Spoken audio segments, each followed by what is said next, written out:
c'est qu'il y a une hégémonie américaine qui, avec raison, de leur point de vue, on ne peut pas donner tort aux Américains de vouloir continuer à être les leaders mondiaux. Il faut quand même être raisonnable. Ils l'ont été depuis 200 ans, depuis 120 ans, pardon. Hein, ils l'ont sont depuis 120 ans, ils ont envie de continuer, on ne va pas leur reprocher. C'est normal de leur part. Donc, et que, sur quoi ils peuvent s'appuyer? Puisque sur le plan économique, ils sont en train de se faire dépasser dans tous les domaines. Hein.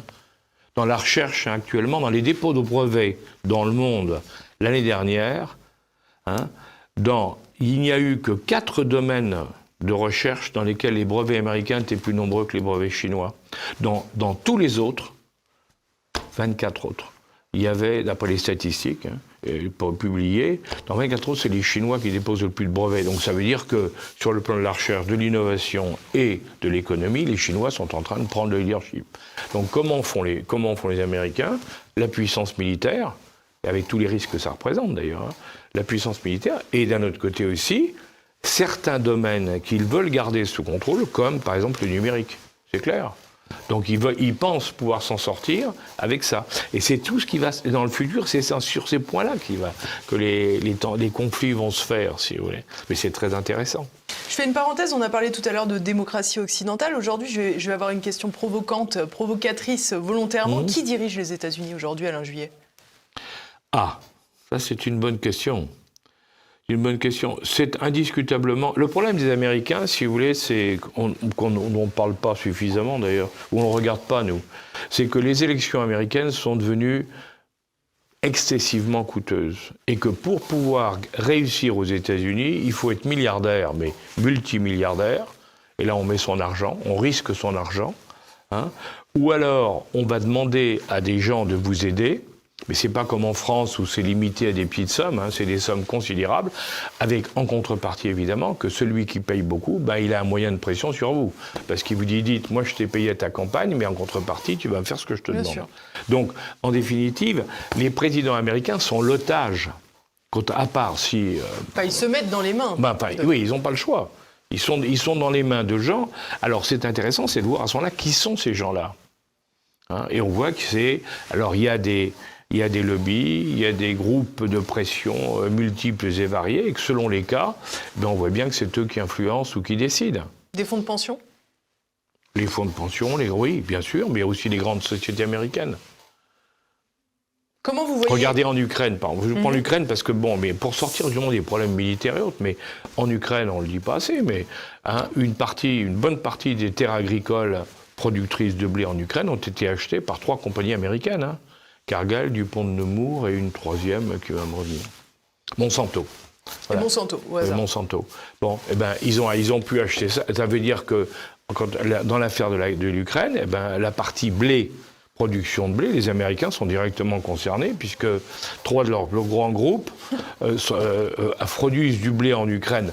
Et ils l'ont fait en achetant des terres contre l'avis des paysans qui ont protesté au Parlement ukrainien, et c'est Zelensky qui a imposé l'achat par les Américains. Et on comprend pourquoi. Voilà, vous avez tout ça. C'est pour ça qu'il faut regarder les dessous des cartes. Parce que sinon, si on regarde uniquement ce qui passe, c'est l'écume.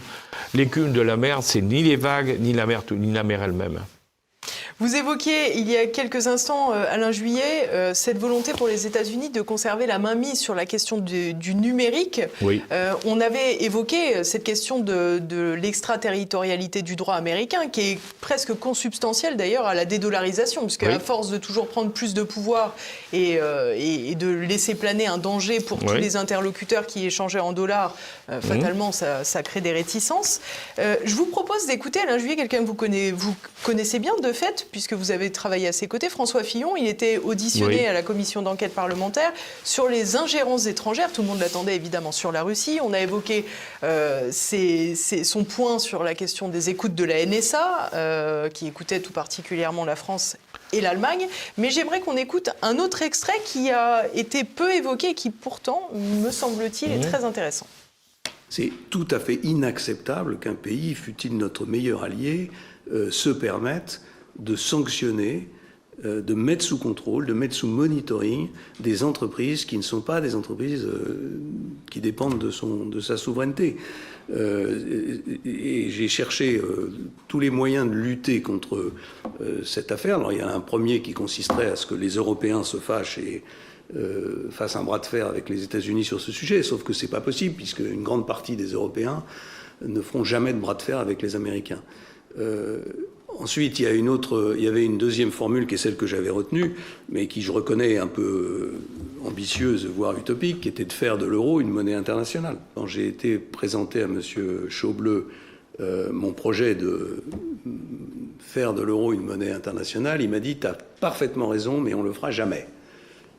Et il m'a dit « On le fera jamais parce que les Américains assurent notre sécurité, nous défendent ». Et quand j'ai interrogé les dirigeants de la BNP en leur disant « Mais pourquoi est-ce que vous avez libellé en dollars des transactions avec le Soudan, que vous auriez très bien pu les libeller en euros ». Et à ce moment-là, ils m'ont dit « Non, mais si on libelle des transactions en euros, nous aurons immédiatement des mesures de rétorsion aux États-Unis. Et comme on est une banque mondiale et internationale, on ne peut pas se permettre d'avoir une hostilité américaine à notre égard. » Les mesures contre Airbus, on peut toujours dire qu'il y a telle ou telle raison qui ont poussé l'administration américaine à s'en prendre à Airbus, mais enfin, on remarque que c'est quand même toujours à un moment où il y a une compétition entre une grande entreprise américaine et une grande entreprise européenne, et où, comme par hasard, c'est l'entreprise européenne qui se prend les sanctions, les accusations de corruption, etc.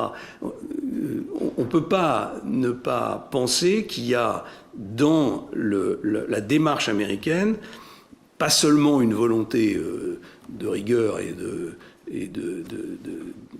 d'éthique, mais qu'il y a une volonté de favoriser les entreprises américaines et l'économie américaine. Et puis d'une façon générale, c'est tout à fait insupportable de penser que des pays européens sont pieds et poings liés devant cette situation.